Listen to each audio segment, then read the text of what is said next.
Hey guys, welcome back to my channel. So I have another kind of decluttering video for you today. I'm not going to be physically showing you anything decluttering, like the physical process of like getting rid of things, but I'm basically going to share with you 5 things to declutter in a specific area.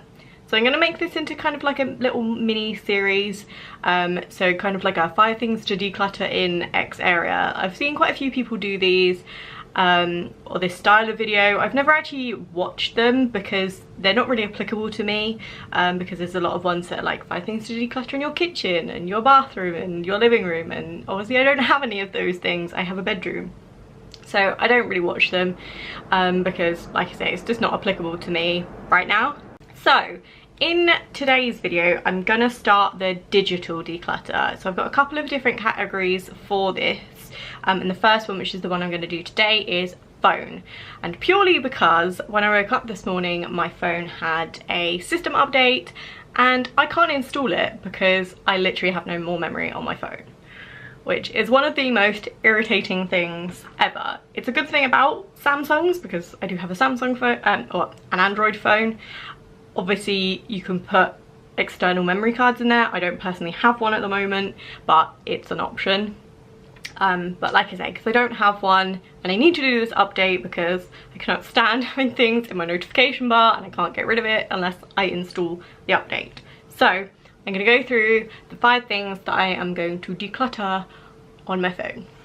Now this isn't going to be like a really nice swishy video where you're going to see me like a screen video of me actually doing this, or like me filming me doing this, because well, there's certain things I don't want you to see like people's phone numbers and stuff like that. So I'm not going to do it like that, but I'm just going to kind of run through it all with you in what I am going to do to declutter my phone. So number 1 is contacts. Now I'm somebody who's had the same phone number for God knows how long. It's transferred through so many different phones, and I have been accumulating people's phone numbers since I was probably about 16. So there is a lot of people in there that I either don't like, I don't speak to anymore, that have changed their number. I've got like some people that are in there that I've got 5 different numbers for them, which again is really annoying because I don't know which is the most up to date.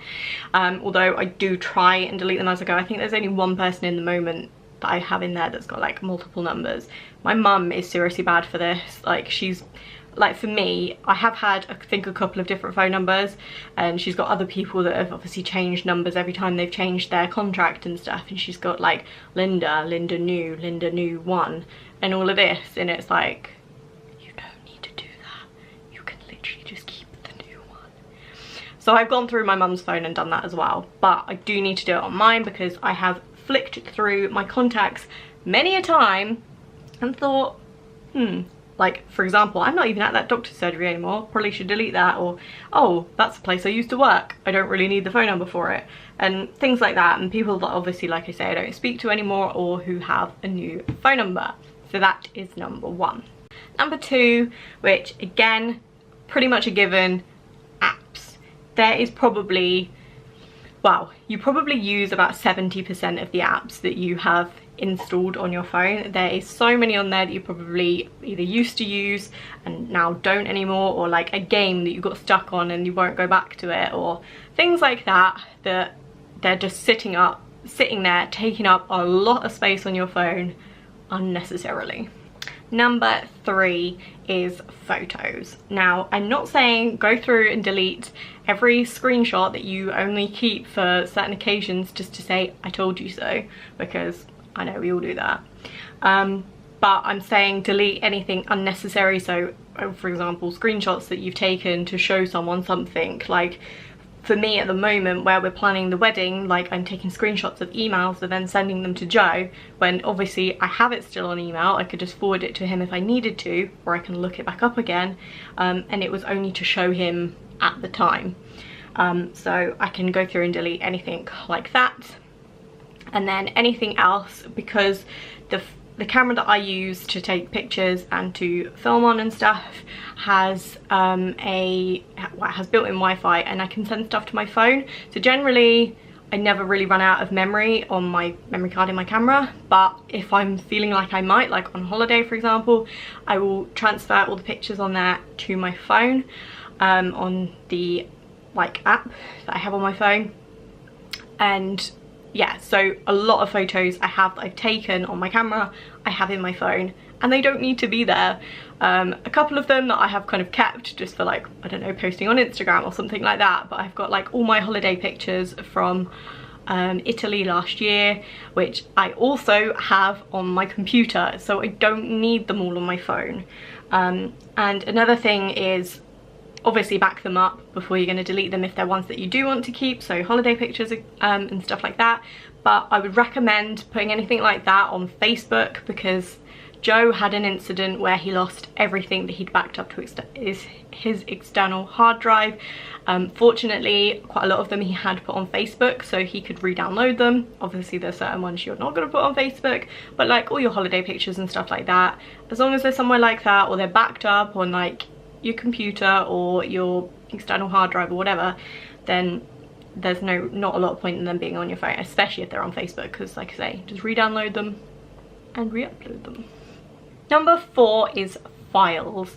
Now, I don't know about you, but it's probably the case for most of us that we'll have a look up at a restaurant that we're planning to go to, we'll click on the menu button, and it automatically downloads a PDF. I have about 20 different menus on my phone just from the last couple of months since I've had this phone back, and I don't need them. One, I've either gone to the place already and I know what they do, or two, I'm not planning to go there, so there's literally no point in having it. Or if I need to look it up again, I can, but I don't need it taking up space on my phone at the moment. Number 5 is messages. Now, I'm not saying go through and delete every WhatsApp message and every text message you have on your phone. No, I'm just saying delete all the unnecessary ones. So if you have texts from NHS no reply saying you've got an appointment reminder, or one from your dentist saying you need to book in for some treatment, or one from Domino's telling you that 2 for Tuesdays is on again, like the first Tuesday in however long they've been doing 2 for Tuesdays. You know, all of those kind of text messages that you don't need on your phone, get rid of them. And then any ones that aren't current, they aren't a current thread at the moment, so they're not a current conversation that you're having, or it's not something that you talk to kind of frequently, then just delete them. I keep certain people, like I have a group chat with the girls, I have a thread obviously with Joe, because I text him most days, so it's easier for me to just keep that message there, so then I can just go back and reply to have a new conversation. So anything other than that, just delete it. So that concludes my five things to declutter on your phone as per the digital space declutter. So like I said, there's going to be a couple more in the digital category, and then I'm going to do kind of different areas as and when. So I hope you have enjoyed this video. Give it a thumbs up if you did, subscribe if you haven't already, and I will see you all very soon.